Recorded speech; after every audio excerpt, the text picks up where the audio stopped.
हरियाणा और जम्मू कश्मीर में चुनाव प्रक्रिया के बीच मोदी सरकार ने पेंशन पर बड़ा फैसला लिया है, जिस पर राजनीति भी शुरू हो गई है।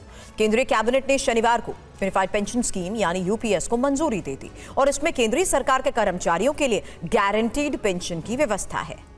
इस पेंशन स्कीम में राज्यों के पास भी जुड़ने का विकल्प है। कल केंद्र की हरी झंडी के बाद आज महाराष्ट्र कैबिनेट ने यूपीएस स्कीम को मंजूरी दे दी। आपको बता दें, महाराष्ट्र में विधानसभा चुनाव का ऐलान होने वाला है।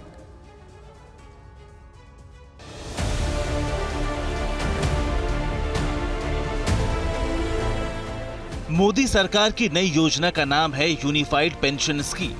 यूपीएस में तय न्यूनतम पेंशन और पारिवारिक पेंशन का प्रावधान है। जैसे यूपीएस में केंद्रीय कर्मचारियों को उनके रिटायरमेंट से पहले के 12 महीनों की औसत बेसिक सैलरी का 50% पेंशन के तौर पर मिलेगा। मान लीजिए आपकी आखिरी 12 महीने की बेसिक पेंशन का औसत 50,000 आता है, तो आपको रिटायर होने के बाद 25,000 की पेंशन मिलेगी। हालांकि इसके लिए 25 साल की न्यूनतम सेवा जरूरी है। अगर किसी पेंशन भोगी की मौत होती है तो उसके परिवार को मृत्यु के वक्त मिलने वाली पेंशन का 60% परिवार को मिलेगा। मतलब अगर पेंशन भोगी 30,000 रुपए पा रहा था तो बाद में परिवार को 40% कम 18,000 रुपए मिलेंगे।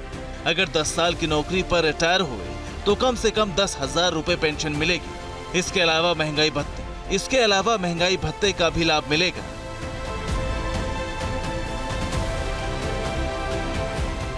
1 अप्रैल 2025 से लागू होने वाली इस योजना में कर्मचारियों पर तो नहीं, लेकिन सरकार पर बोझ जरूर बढ़ेगा।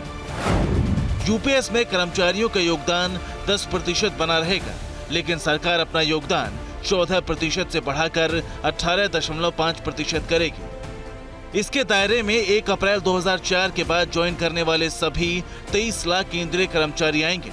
इन कर्मचारियों के पास अब एनपीएस यानी नई पेंशन योजना और यूपीएस के बीच चुनने का विकल्प होगा।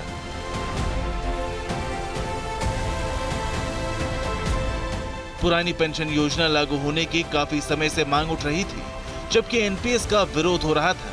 इसी बीच यूपीएस आ गया, तो फिर तीनों में अंतर क्या है? ओपीएस में आखिरी वेतन का 50% पेंशन के रूप में मिलता था।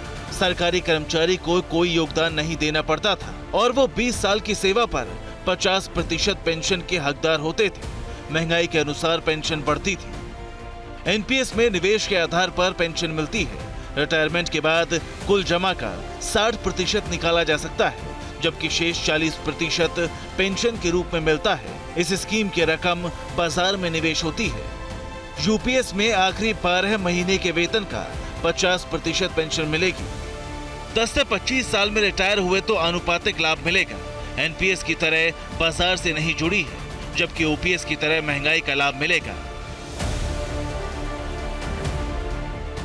ओपीएस चुनावों में बड़ा मुद्दा रहा है। माना जा रहा है कि सरकार ने कर्मचारियों को खुश करने के लिए ओपीएस और एनपीएस के बीच का रास्ता निकाला, जिस पर चुनावी मौसम में सियासत शुरू होते देर नहीं लगी। कर्मचारी तो ओल्ड पेंशन स्कीम मांग रहा है। आप न्यू पेंशन स्कीम लाए थे, जिसको स्वीकार नहीं किया। अब आप यूनिफाइड, अरे नाम बदलने में तो भाजपा माहिर है। हमारा ये कहना है कि हमें ओल्ड पेंशन स्कीम चाहिए, वो बहाल हो। ये बहाल कर दें, वरना जब हम सत्ता में आएंगे तो हम ओल्ड पेंशन स्कीम बहाल करेंगे। राहुल गांधी से सवाल नंबर 1, आपकी सरकार ने हिमाचल में अभी तक ओल्ड पेंशन स्कीम लागू किया क्या? मैं फिर पूछ रहा हूं भाजपा के राष्ट्रीय मंच से, Congress party in general and Rahul Gandhi in particular, please tell the nation, did you implement the old pension scheme as promised in the Himachal election?